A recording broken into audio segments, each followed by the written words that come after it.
어, 어제 결혼식 주례 말씀을 준비하면서 또 8월 말쯤에 있을 저희 교회 예배당에서 결혼식을 이제 하게 되면서 저 개인적으로 성경이 말하고 있는 결혼이 무엇이고 가정이 무엇인지 좀 묵상하고 있습니다.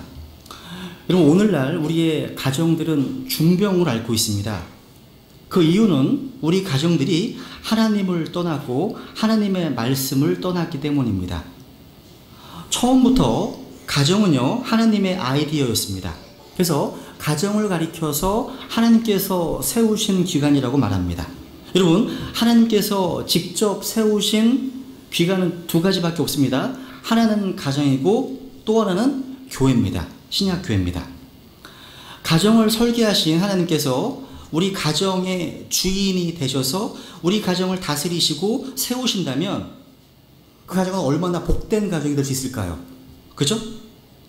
저는 흔들리는 가정들, 또 병든 가정들이 하나님께로 돌아와 치유를 경험하고 하나님의 말씀으로 돌아와서 굳게 세워지기를 소망합니다.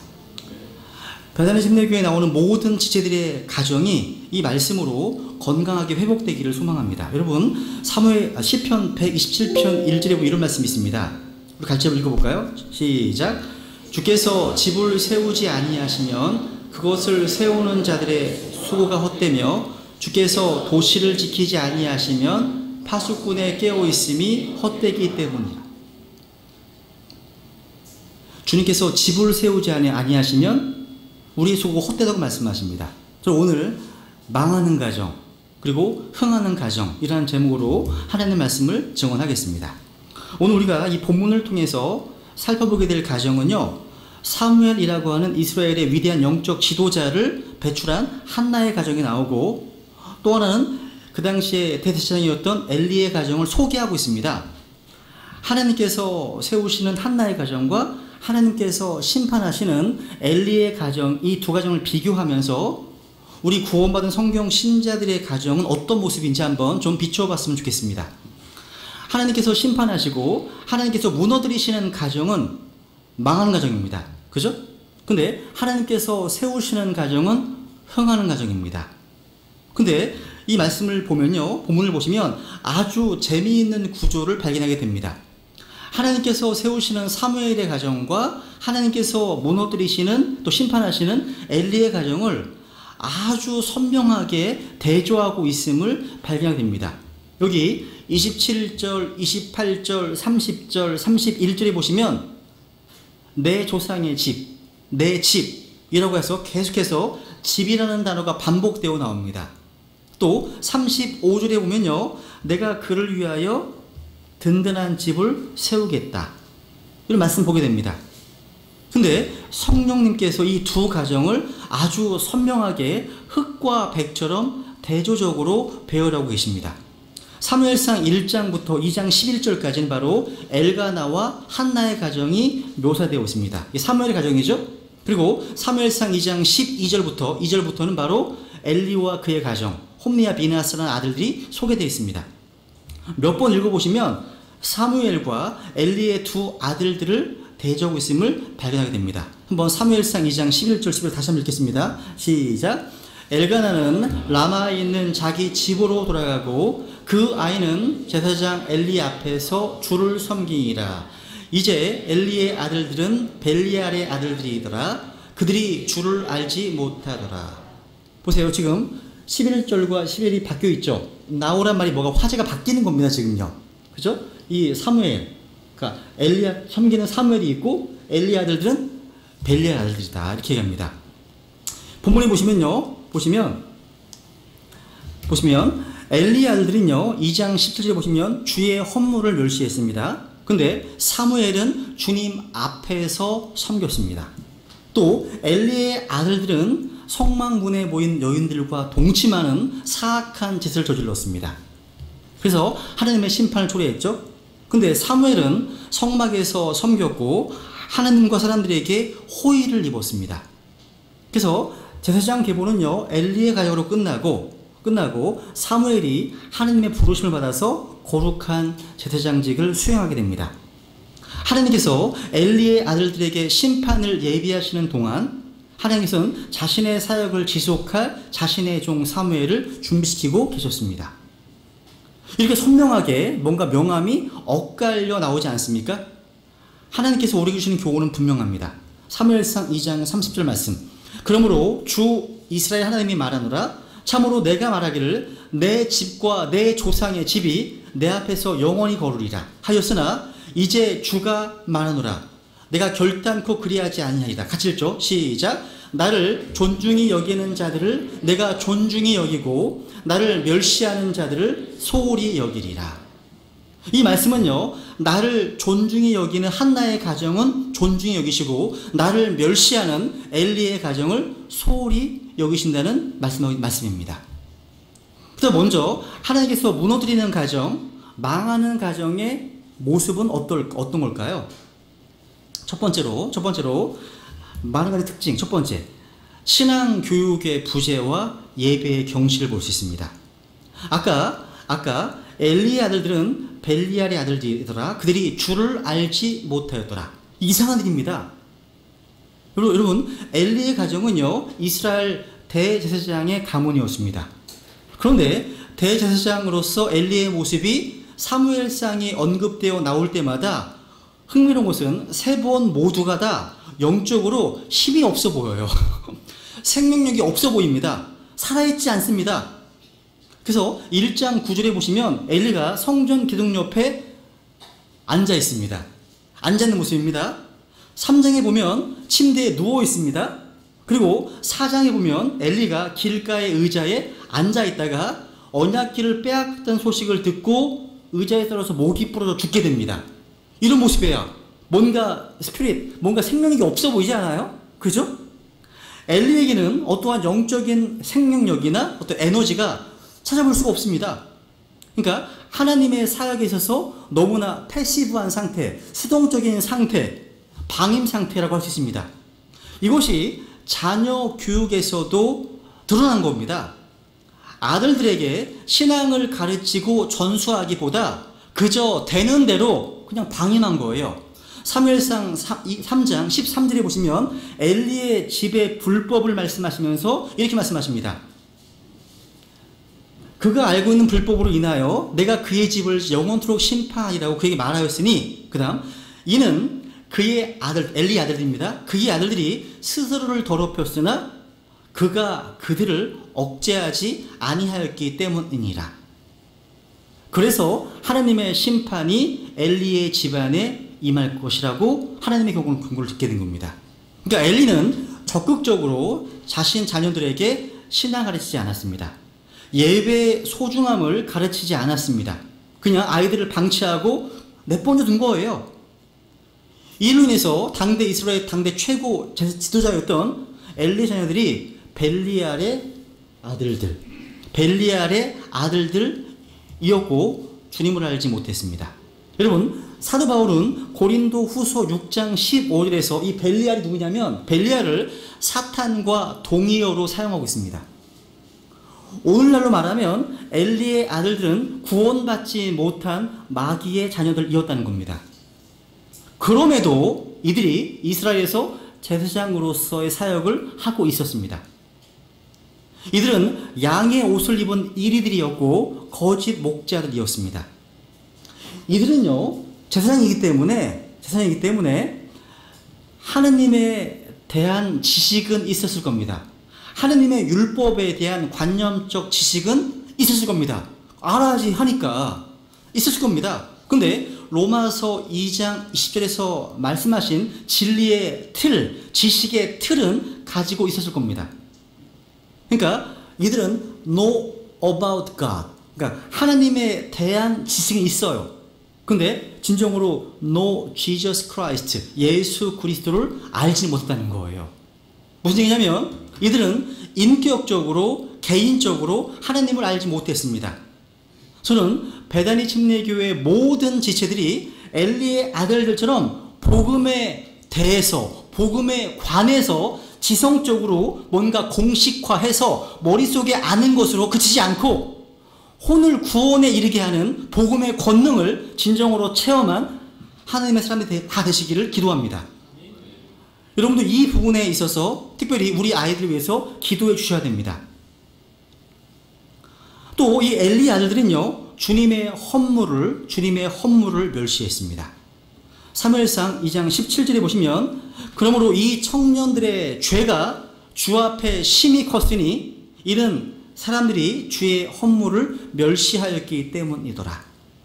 그리고 너희가 어찌하여 내가 내 처소에서 명령한 내 희생물과 내 헌물을 발로 차며, 그리고 모든 헌물 중에서 가장 좋은 것으로 너희 자신을 살찌게 하느냐. 이것은 엘리가 가정에서 예배의 중요성을 가르치지 못했음을 보여주고 있는 겁니다. 이로 인해서 문제가 생긴 거예요. 여러분, 우리 자녀들은 부모님들의 일거수일투족을 늘 주시하고 있습니다. 그게 카피가 되고 있는 거예요. 따라하거든요. 부모님들의 삶이 자녀들에게 끊임없는 본이 되고 있음을 우리는 자각해야 됩니다. 여러분 다 이미 본이 되고 있는 거예요. 문제는 좋은 본인가 나쁜 본인가 하는 겁니다. 엄격하게 말하면 누군가 이런 말을 했습니다. 비행 청소년은 존재하지 않습니다. 비행 부모가 있을 뿐입니다. 문제아의 배후에는 반드시 문제 부모가 있을 뿐입니다. 이렇게 말했습니다. 물론 양육 과정상에 일시적인 잘못이 있을 수 있습니다. 근데 궁극적으로 자녀가 영원히 잘못된다면 그에 상당한 부모의 책임을 피할 수 없을 겁니다. 이전에요, 제가 아이들이 어렸을 때요, 처가댁에 갔을 때 버섯을 캐려고 산에 올라갔던 적이 있습니다. 길이 너무 좁고 경사가 가파르기 때문에 아이들에게 조심하면서 좁은 길을 따라오라고 말했습니다. 제가 조심하면서 길을 이제 따라 지나가니까 저를 따라서 기상이, 그땐 대리가 없었어요. 기상이 저를 따라서 조심조심 발을 옮겼습니다. 그러다가 기은이가요, 지나가는 말처럼 한마디 던진 것이 지금까지 잊혀지지 않습니다. 이런 말 했어요, 기은이가. 아빠가 길을 안 벗어나면 나도 안 벗어나지. 아빠가 길을 안 벗어나면 나도 안 벗어나지. 이 말이요, 오랜 세월이 지난 지금도 제 마음속에 깊이 남아있어요. 여러분, 부전자전 맞습니다. 창세기 12장 20장 같은 데 보시면요, 믿음의 조상 아브라함이요, 자기 아내 사라를 누이라고 거짓말하는 모습 보게 되죠. 그죠? 근데 창세기 26장에 가니까 아들 이삭도 자기 아내 리브가에 대해서 똑같은 거짓말을 따라하더라고요. 반복되는 거예요. 그러니까 아브라함의 실수와 결점이 아들이었던 이삭의 생애 속에서 정확하게 동일하게 카피됐던 거예요. 카피. 그러니까 아들들은 부모님의 모습을 카피하고 있는 거예요. 기록된 것은 언젠가 재생됩니다. 그렇기 때문에 부모의 책임이 얼마나 중요한지 몰라요. 그래서 자녀에 대한 신앙교육의 책임은 학교나 교회가 아니라 1차적으로 부모에게 있음을 성경 강조하고 있습니다. 우리는 어떤 모범을 남기고 계십니까? 엘리는 이 부분에서 좋은 본을 남기지 못했습니다. 그래서 아버지의 권위가 상실돼 버렸습니다. 이게 엘리의 가정의 두 번째 문제였습니다. 망하는 특징 두 번째, 아버지의 권위가 상실됐습니다. 한번 보세요. 사무엘상 2장에 보시면 지금 엘리가 얘기합니다. 그들에게 이르되 너희가 어찌하여 이런 일을 행하느냐? 내가 너희 악한 행동을 이 온 백성으로부터 듣느니라. 아니라 내 아들들아, 내가 듣는 소문이 좋지 아니하니 너희가 주의 백성으로 하여금 범법하게 하는도다. 한 사람이 다른 사람에게 죄를 지으면 재판관이 그를 재판할 터이나 사람이 죽게 죄를 지으면 누가 그를 위하여 간구하겠느냐 하였으나, 그 다음 7절 시작. 그럼에도 불구하고 그들이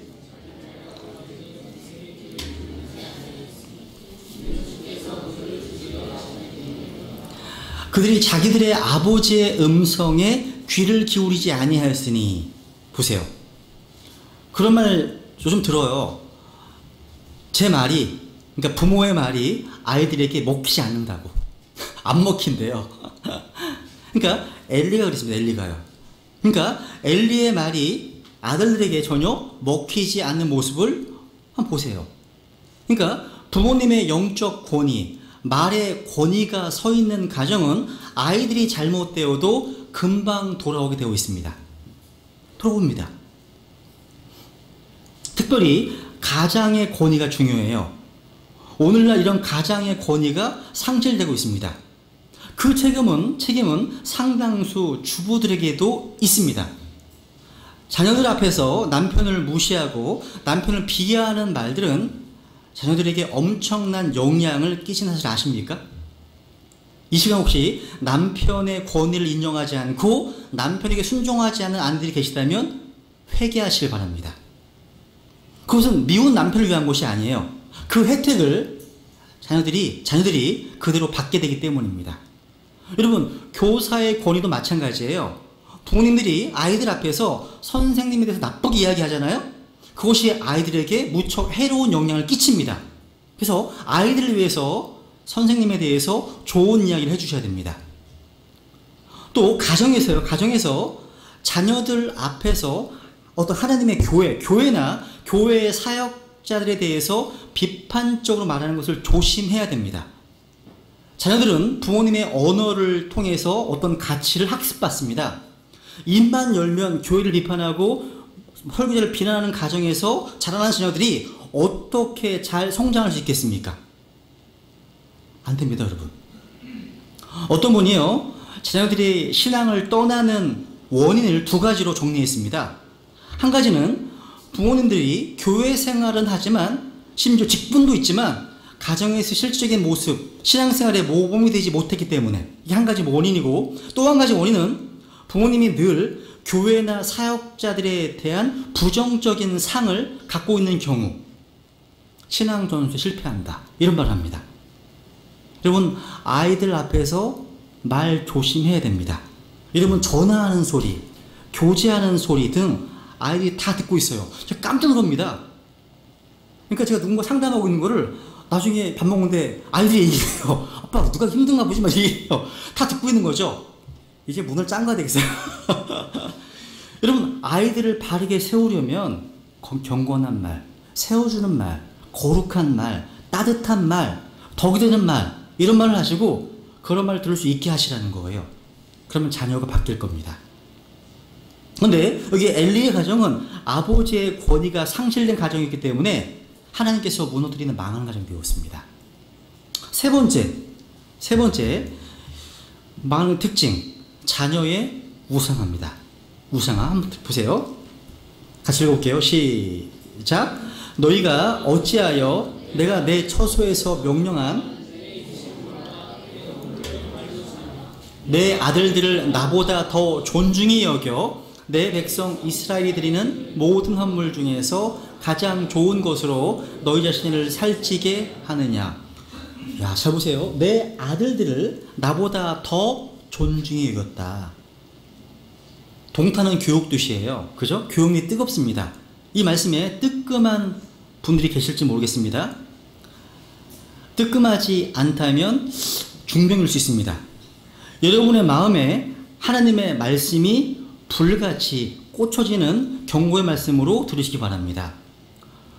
우리나라는 전체가 오래전부터 비정상으로 흘러가고 있습니다. 하나님보다 자식을 더 중히 여기는 모습 때문에 모든 것이 아이들 중심으로 흘러가고 있습니다. 근데 이것이 아이들에게 결코 유익한 것이 아니에요. 사무엘서 3장에 보시면 이런 말씀합니다. 그날에 내가 엘리의 집에 관하여 말한 모든 것을 그에게 행하리라. 내가 시작하면 또한 끝을 내리라. 아까 읽었던 말이죠. 이는 그의 아들들이 스스로를 더럽혔으나 그가 그들을 억제하지 아니하였기 때문이라. 여러분, 엘리가 타일러 써요. 타일렀는데 엘리가 한 말을 들어보세요. 너희가 어찌하 이런 일들을 행하느냐. 내가 너희 악한 행동을 이 온 백성으로 듣느니라. 아니라 내 아들들아, 내가 듣는 소문이 좋지 않다. 쭉 들어보시면 내용이 어때요? 엘리는 아들들을 호되게 책망해 했었습니다. 그들의 죄는요, 호된 책망을 받아 마땅했습니다. 근데 지나치게 안이한 책망이었어요. 엘리는 자기 아들들을 하나님의 판단에 넘겼습니다. 근데 엘리는 이스라엘의 대제사장이요 사사이기 때문에 아들들의 죄를 직접 처결하고 마땅히 징벌을 내렸어야만 했습니다. 어떤 데는 가혹하리만큼 호되게 책망해야만 할 때가 있음을 기억해야 됩니다. 자녀가 악한 길로 갈 때 그것을 허용하거나 묵인하거나 또는 그것을 제지하고 징벌하기 위해서 자신의 권위를 사용하지 않는 자들은 결과적으로 하느님보다 자기의 자녀를 더 중히 여기는 겁니다. 그러니까 엘리의 말에서는요, 어떤 단호함이나 엄중함이 느껴지지 않습니다. 때리는 흉내를 낼 뿐이라는 거죠. 여러분, 지금 이 마당에서 이 정도로 말해가지고 되겠습니까? 이 아들들의 죄상으로 보면 몽둥이 두들겨 패도 시원찮은데 조그만 작아지고 손바닥을 찰싹찰싹 때리는 형국입니다. 아들들은 아비의 경고를 듣지 않았습니다. 무시했습니다. 아비가 자신의 가족에 대해서 아무런 영향을 끼칠 수 없어서 단지 하나님의 심판의 손길이 임하기만을 기다려야 한다면 이건 비극입니다. 비극입니다. 엘리 아들들은요, 하나님에 대한 아무런 경외심도 없었고 또 아버지의 직분에 대해서 아무런 존경심이 없었습니다. 그렇게 하나님께서 하셨던 게 뭐예요? 그들을 심판하고 신실한 종으로 대체하는 것 뿐이었습니다. 그래서 엘리 가정이 망한 거예요. 우리 이 비극을 목격한 겁니다. 우리도 더 늦기 전에, 더 어려워지기 전에 결단됩니다. 우리가 기회가 있잖아요. 그죠? 기회가 있습니다. 우리의 가정이 괜찮은 것인지 곰곰이 생각해 보시기 바라겠습니다. 그렇다면 하나님께서 세우시는 흥하는 가정은 어떤 모습일까요? 정리해 볼게요. 첫 번째, 본이 되는 부모의 신실한 삶을 보게 됩니다. 사무엘상 1장 3절, 2장 19절에 보시면 해마다 매년 경배하러 올라갑니다. 가족들이요. 그리고 1장 마지막 부분에 보시면 한나가 서원한 대로 자기의 약속을 이행하는 모습을 보게 됩니다. 한나의 헌신을요. 사실 한나가 자기 아들을 주님께 드린 행위는 이게 작은 일이 아니에요. 아들이 여럿이라면 몰라도요, 기도를 통해서 겨우 얻은 하나밖에 없는 아들을 주님께 드린다는 것이 결국 쉬운 일이 아닙니다. 그리고 1년에 그저 한두 번 아들을 부러 올라간다는 거 생각해 보세요. 군대 보낼 때 우리는 2년밖에 안 돼. 2년. 한나는 아들을 평생 주님께 드렸습니다. 한나의 헌신은 참으로 귀한 것이었습니다. 엘리는 비록 영적으로 둔감하고 맑지 않은 상태였지만 엘가나와 한나의 신앙이 귀하다는 것은 알아봤어요. 여러분, 맞아요. 정말 좋은 성도는 부족한 주의 종의 눈이 보기에도 귀하게 보입니다. 심지어는 육신적인 사람의 눈에도 좋게 보여요. 이때 대제사장 엘리는요, 엘가나와 한나를 축복합니다. 축복해요. 한번 1장 20절 보세요. 읽어볼게요. 시작. 그러므로 한나가 수태한 뒤 때가 이름에 아들을 낳아 그의 이름을 사무엘이라 하며 이르기를 내가 주께 그를 구하였기 때문이라 하였더라. 그 사람은 엘가나와 그의 온 집이 해마다 드리는 희생물과 그의 헌물을 주께 드리러 올라갔다. 해마다 주님께 헌물을 위해서 올라갔습니다. 여러분, 우리는 귀한 사실 한 가지 발견할 수 있습니다. 하나님께 드린 사람 치고 돌려받지 않은 사람이 없다는 거예요. 사실 한나가 서원에서 얻은 하나밖에 없는 아들을 하나님께 드리는 것은 커다란 헌신이었습니다. 드릴 때는 잃는 것 같고 죽는 것 같았을 겁니다. 근데 결국 하나님은 갚아주셨습니다. 마태복음 19장에 보면 이런 말씀 있죠. 또 내 이름으로 인해 집이나 형제나 자매나 아버지나 어머니나 아내나 자녀나 토지를 버린 모든 자는 100배를 받고 동일한 생명을 상속받으리라. 그러니까 여러분, 하나님께 드리는 것은 거래를 잘 하는 겁니다. 근데 문제는 드리는 것이 은혜가 없이 믿음이 없이는 쉽지 않다는 겁니다. 그래서 헌신인 겁니다. 은혜가 있을 때 드릴 수 있습니다. 근데 드리고 나서 항상 깨닫게 되는 건 뭐냐면 반드시 돌려받을 때 더 풍성하게 돌려받는다는 겁니다. 빌립보서 4장에 보시면 한번 유명 말씀 같이 읽어볼까요? 시작. 오직 내 하나님께서 그리스도 예수님을 통해 영광 가운데서 자신의 부요하심에 따라 너희의 모든 필요를 공급하시리라. 하나님은 성도들이 드릴 때 갚아주시되 풍성하게 갚아주십니다. 한나가 한 아들을 드렸을 때 주님께서 어떻게 갚아주셨습니까? 세 아들과 두 딸, 5 자녀로 갚아주셨습니다. 하나님은 이렇게 풍성하게 갚아주시는 분이십니다. 한나는 자신이 서원한 거에 대해서 철저하게 약속을 지킵니다. 누구를 위해서? 누구를 위해서요? 아이를 위해서입니다. 신앙교육은 입으로만 하는 게 아니에요. 신앙교육은 잔소리로만 하는 게 아닙니다. 매로만 하는 게 아닙니다. 물리력으로만 하는 게 아니라는 거예요. 작은 약속 하나 지키고 바르게 살려고 하는 모습이 신앙교육입니다. 오늘 아이들 손을 붙잡고 이 자리에 예배드리러 나오는 그 모습이 신앙교육입니다. 그래서 여러분, 부모의 본이 되는 그 모습이 아이들에게 좋은 영향을 끼치는 겁니다. 두 번째, 형용의 특징 두 번째, 이 가정은 하나님께서 세우신 권위를 존중하는 모습을 보게 됩니다. 아까 반대죠? 그죠? 반대입니다. 여러분, 사무엘상 1장 2장에 보시면 한나의 훌륭한 캐릭터를, 성품을 볼 수 있습니다. 품성을요. 1장에 보면요, 한나가요, 자식을 낳지 못해서 하나님께 경배로 할 때마다 그 매년 캐마다 괴롭히고 상처를 주었던 분인나가 나와요. 매년 자식도 못 낳는 자로 이렇게. 그때 한나가 어떻게 반응했습니까? 한나는 이런 상황 속에서 분인나와 전혀 어떠한 다툼도 하지 않았습니다. 싸우지 않았습니다. 분인나를 상대하느라고 에너지를 허비하지 않았습니다. 이런 괴로운 상황 속에서 한나는 기도하러 하나님께 올라갔어요.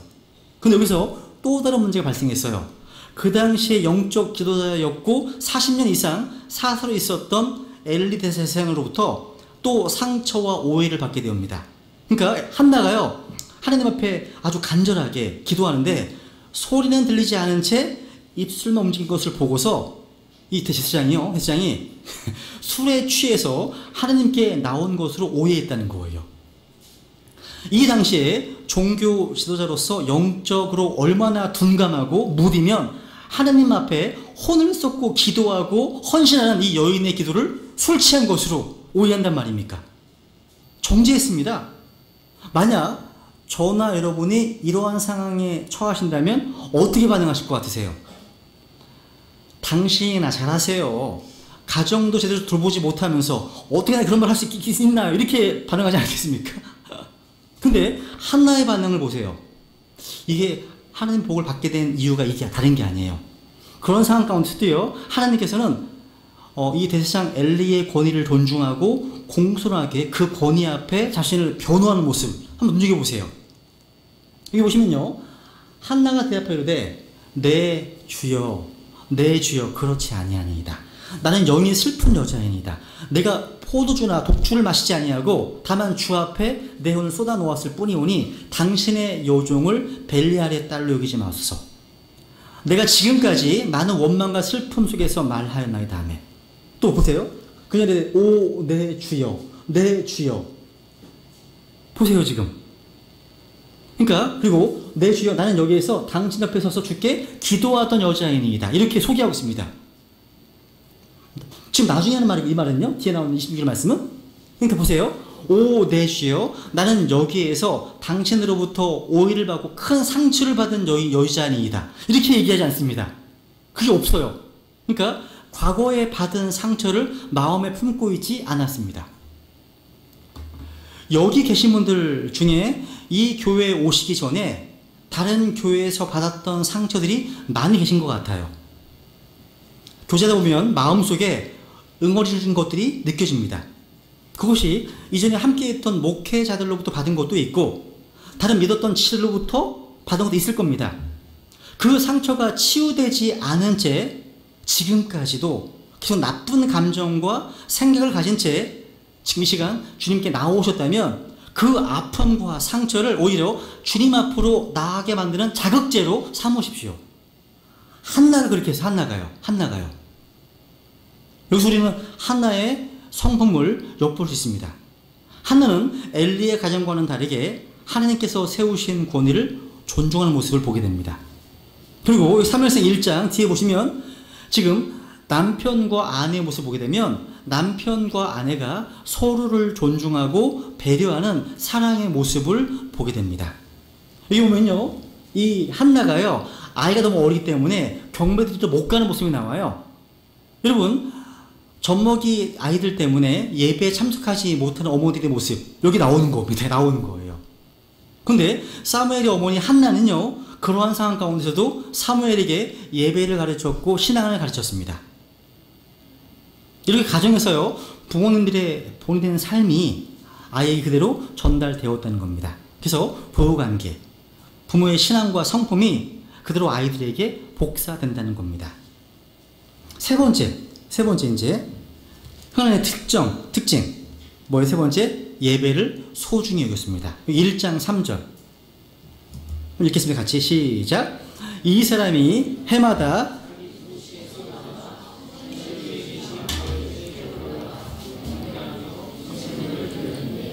엘리의 두 아들 홈니와 비느하스가 거기서 주의 제사장으로 있더라. 야, 보세요. 사무엘의 아버지 엘가나가 지금 경배하러 올라갑니다. 근데 경배하러 올라가는데 그 당시 지도자가 누구였습니까? 홈니와 비느하스, 엘리의 아들들입니다. 벨리알의 아들들입니다. 올라갔어요. 여러분, 이스라엘의 모든 남자들은 신명기 16장에 말씀하신 것처럼 1년에 3번 올라가야 됩니다. 올라가야 돼요.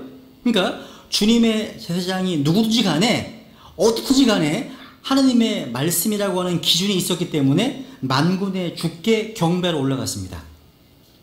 이 모습을 통해서 엘가나의 가정이요, 예배를 소중히 여기는 모습을 볼 수 있습니다. 여기 19절 보세요. 19절 보시면 그들이 아침에 일찍 일어나 주 앞에 경배하고 돌아가 라마에 있는 자기 집에 이르니라. 보세요. 절기가 끝나자 엘가나의 가족이 지금 집으로 돌아가는 상황에서도 그들은 먼저 뭐를 했습니까?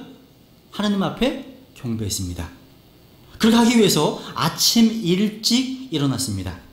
그래서 하나님과 함께 하루를 시작하는 것은 참으로 좋은 일입니다. 처음 되시는 분에게 처음 시간을 들이시라는 겁니다. 그들은 자녀들과 함께 가야 하는 긴 여행을 앞두고 있었지만 함께 하나님께 경배드리기 전까지는 움직이려 하지 않았습니다. 이들은요, 절기 동안에 며칠을 하나님께 경배를 드렸습니다, 이미. 근데 지금 집으로 돌아가는 자리에 또다시 경배를 드리고 있습니다. 여러분, 선한 일에 실증 내지 마세요. 예배가 왜 이렇게 길어? 우린 안 길어요. 그죠? 수영공부가 왜 이렇게 길어? 우린 안 길어요. 그죠? 기도가 왜 이렇게 길어? 우린 안 깁니다. 설교, 수영공부, 기도하는 모임, 전도하는 모임 다 여기에 실증내지 마십시오. 실증내시면 안 되는 겁니다. 여기 22절 보세요. 한번 읽어보세요. 시작. 한나는 올라가지 아니하였으니 이는 그녀가 자기 남편에게 이르되 아이의 젖을 뗄 때까지 내가 올라가지 아니하고 그 뒤에 그를 데리고 가서 주 앞에 보이고 그가 영원토록 거기 있게 하리이다 하였기 때문이더라. 제가 눈에 갔던 표현이 이거예요. 아이를 데리고 주 앞에 보이고, 밑줄. 그 다음 24절 또 보세요. 주님 반복하시고 계세요. 그의 젖을 뗀 뒤에 그녀가 그를 데리고 올라갈 때 숫소 3마리와 밀가루 1에베와 포도즙 1부대를 가지고 실로에 있던 주의 집으로 그를 데려갔는데 아이가 어리더라. 무려 3번이나 반복해서 지금 아이를 데리고 주님께 갔다. 반복하고 있습니다. 중요한 겁니다. 어머니 한나가 어린 사무엘을 데리고 가서 주 앞에 보였습니다. 주 앞에 보였습니다. 실로에 있는 주의 집으로 데리고 갔다는 표현이 반복되어 나온다는 사실이에요. 여러분, 아이들을 데리고 주님 앞에 보이는 부모는 복이 있습니다. 복이 있는 거예요. 사무엘이 주님으로부터 선한 영향을 받게 하려는 어머니 한나의 마음을 엿볼 수 있습니다. 아이들 TV 앞으로, 아이들 컴퓨터 앞으로, 아이들 학교나 학원 앞으로, 이것보다 훨씬 가장 중요한 것이 이겁니다. 아이들을 주님 앞으로 데리고 가는 것. 제일 중요한 거예요. 한나가 어릴 때 아이를 데리고 주님 앞에 데리고 간 의도가 무엇이겠습니까? 한마디로 아이에게 예배의 소중함을 가르친 겁니다. 그래서 1장 28절에 보세요. 놀라운 일이 벌어져요. 1, 28절 같이 읽겠습니다. 시작. 그러므로 나도 그를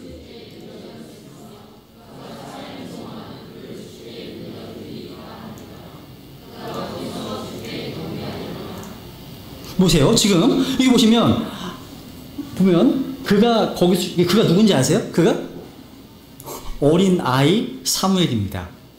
어린 애가 주님께 경배를 해요. 이거 어떻게 가능할까요? 부모님의 모습 때문입니다. 그죠? 여러분, 아이들에게 예배가 얼마나 소중한지 가르치십시오.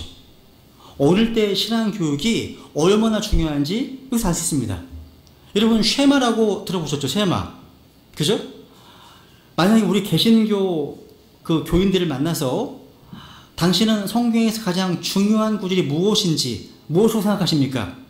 한번 질문한다면 아마도 대부분의 많은 사람들이 요한복음 3장 16절을 대답할 것 같습니다. 제가 볼 때. 근데 여러분들 유태인을 만나서 성경에서 가장 중요한 구절이 어떤 구절이냐고 물어본다면 뭐라고 대답할 것 같습니까? 90% 이상은, 아마 거의 100% 가깝게 그들은 신명기 6장에 나와 있는 쉐마로 답변할 겁니다. 그러니까 이스라엘 백성들은요, 이 구절을 쉐마의 본문이라고 얘기합니다. 쉐마는 히브리 말로 히어, 들으라는 뜻입니다. 이 신학이 기록된 신명기 6장에 보시면 본래 가정을 위해서 주어진 말씀입니다. 그러니까 하나님께서 자신의 백성들에게 들을 것을 요청하는 아주 중요한 말씀이 강조되고 있는 겁니다. 아이들에게 하나님의 말씀을 부지런히 가르치라고. 그 내용이에요. 중요한 겁니다. 여러분, 이 세상의 어떤 나라의 교육보다 우리가 유태인들의 자녀 교육을 모델로 생각하는 이유가 여기 있는 거예요. 건강한 자녀가 자라나고 있는 곳, 거기에 바로 하나님께 세우신 복된 가정의 모습이 있습니다. 일평생 예배를 소중히 여겼던 가정, 우리는 그 예배의 가치를 그 무엇보다 더 중요하게 생각해야 됩니다.